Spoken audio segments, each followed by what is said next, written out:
पाणी टंचाई निर्मूलनासाठी सामाजिक कार्यकर्ते बबन हरणे यांचा पुढाकार।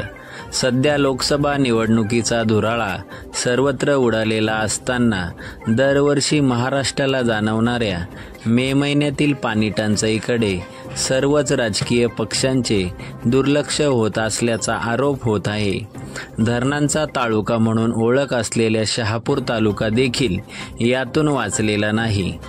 शहापूर तालुक्यातील कळगाव ग्रामपंचायतमधील घरतपाडा येथे बोरवेल मारून ठेवली होती, मात्र त्याचा वापर तेथील जनतेला होत नसल्याने तेथील ग्रामपंचायत सदस्य जयेश घरत यांनी सामाजिक कार्यकर्ते बबन हरणे यांची भेट घेत सदर समस्येची माहिती दिली।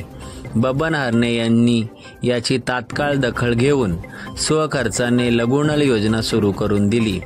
या लघुनळ योजनेचे उद्घाटन करून कळगाव गावातील घरतपाड्याला अक्षय तृतीयाच्या मुहूर्तावर लघुनळ योजनेची भेट दिली। यावेळी सुनील घरत सर यांनी प्रस्तावना करून सर्व ग्रामस्थांनी दादांचे जल्लोषात स्वागत केले। तसेच या कामासाठी विशेष मेहनत घेणारे ग्रामपंचायत सदस्य जयेश घरत, जगदीश भगवान घरत, बोरिंग व पाण्याच्या टाकीसाठी जागा देणारे हबप जनार्दन बाबा घरत, ज्येष्ठ नागरिक जयराम घरत यांचे बबनदादा हरणे यांच्या हस्ते पुष्पगुच्छ देऊन स्वागत करण्यात आले व इतर उपस्थित कळगाव ग्रामस्थांनी दादांचे मनापासून आभार मानून कार्यक्रमाची सांगता झाली।